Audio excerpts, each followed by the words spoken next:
પ્રણામ મિત્ર, જ્ઞાન અને ગમ્મત ની વાત રજૂ કરે છે મારા પપ્પા શ્રી બટુકભાઈ ટાટમ. જય માતા જય માતા. બેટા આજે વાત કરવી છે જુનાગઢના ગરીબ દિલરુબા વાજકની. હા, જુનાગઢના મેળામાં, શિવરાત્રીના મેળામાં એટલા સાધુ સંતો, પબ્લિક અને દયાળુ શ્રદ્ધાળુ અનેક માણસો આવે જુનાગઢમાં.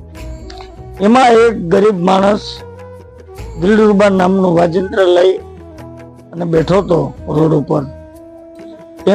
એમાં ઓમકારેશ્વર નાથ પંડિત કે જે દુનિયાનો મોટામાં મોટો વાજક, કે જેને સંગીતનો બાદશાહ કહેવાય, એ વ્યક્તિ ત્યાંથી નીકળે છે અને આ ગરીબ માણસને કહે છે કે ભાઈ ये दिलरुबा बजाते नहीं हो क्या?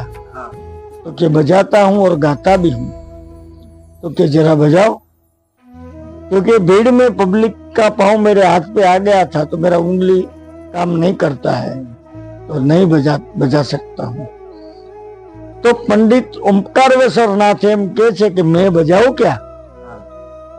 तो वो गरीब मानस एम के छे हाँ बजाओ ना. तो बेटा आ एक ત્યાગી દેવાની વાત છે, બહુ સમજા જેવી. પંડિત ઓમકારેશ્વરનાથ ખુદ દિલરુબા નામનું સંગીત વગાડે છે અને ટોળા ને ટોળા પબ્લિકના ત્યાં આવે છે અને રૂપિયાના ઢગલા કરે છે. પછી રૂપિયાના ઢગલા થઈ જાય છે. પછી પંડિત ઓમકારેશ્વરનાથ એ પૈસા ગરીબ માણાના ખોરામાં મૂકી અને હાલતા થઈ જાય છે. પોતાની ઓળખાણ પણ દેતા નથી કે હું આ સંગીત તો બેતા બાદશાહ છું. બેટા આ જુનાગઢની ધરતી છે જ્યાં ત્યાગી દેવાની વાત હોય અને શ્રવણ જેવાય ત્યાં જ જાય. બેટા તો મિત્રો આને કહેવાય દાતારી, આને કહેવાય ખુમારી. એટલે તો મિત્રો કહેવત પડી છે કે કાઠિયાવાડમાં ભૂલો પડ ભગવાન તને સ્વર્ગ ભૂલાવું સાંભળા. જય માતાજી. જય માતા. મિત્રો લાઈક કરો, શેર કરો.